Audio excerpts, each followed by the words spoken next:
Assalamualaikum warahmatullahi wabarakatuh. Hai anak-anak hebat, apa kabar hari ini? Semoga senantiasa sehat walafiat ya.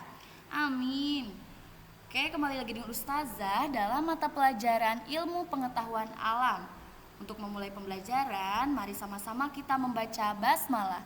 Bismillahirrohmanirrohim. Nah, untuk materi hari ini yaitu tentang listrik. Ada di bab 4 ya. Oke, simak baik-baik materinya.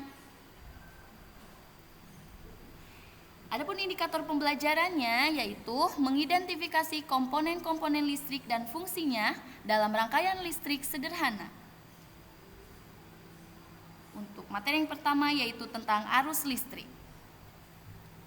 Bagaimana suasana malam hari di kota tempat tinggalmu? Gelap bukan? Pada malam hari, kita dapat melihat benda dengan jelas karena ada penerangan dari cahaya lampu.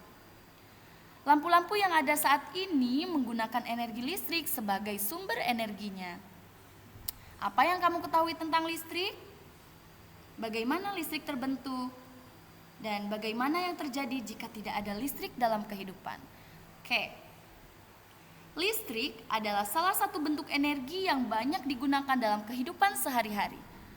Listrik dapat kita nikmati di rumah, di sekolah, atau tempat-tempat umum.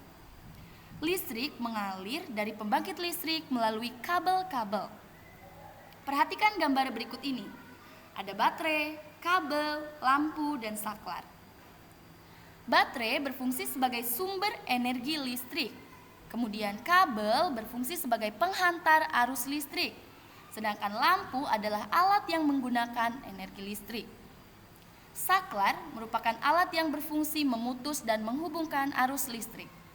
Selain baterai, ada beberapa contoh lain sumber listrik yang membangkitkan listrik, antara lain akumulator atau aki, dinamo, dan generator. Baterai memiliki kutub positif dan kutub negatif. Arus listrik mengalir melalui penghantar dari kutub positif ke kutub negatif. Oke, materi yang kedua yaitu rangkaian listrik.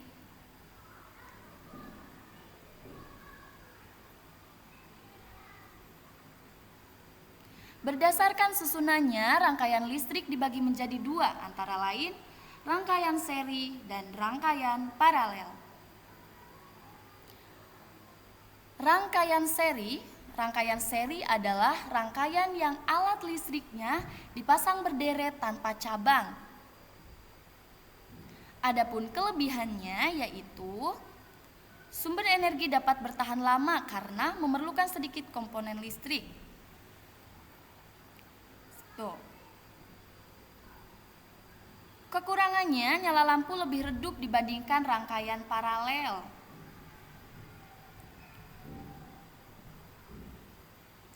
Salah satu lampu putus, maka lampu yang lain tidak dapat menyala. Oke, bisa dibaca lagi, silahkan.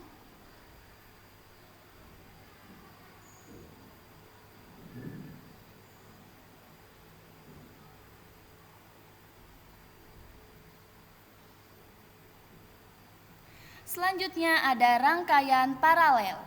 Rangkaian paralel adalah rangkaian yang alat listriknya sejajar sehingga terbentuk cabang.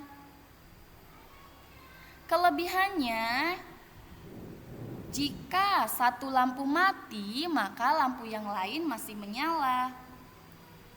Nyala lampu pun lebih terang dibandingkan dengan rangkaian seri, tapi sumber energinya akan lebih cepat habis karena banyak komponen-komponen yang digunakannya ya, sehingga biaya yang diperlukan pun lebih besar. Silahkan dibaca kembali.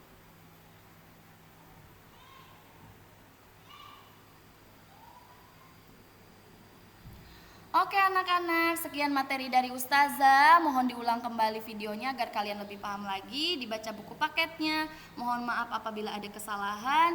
Jazakumullah khair. Wassalamualaikum warahmatullahi wabarakatuh.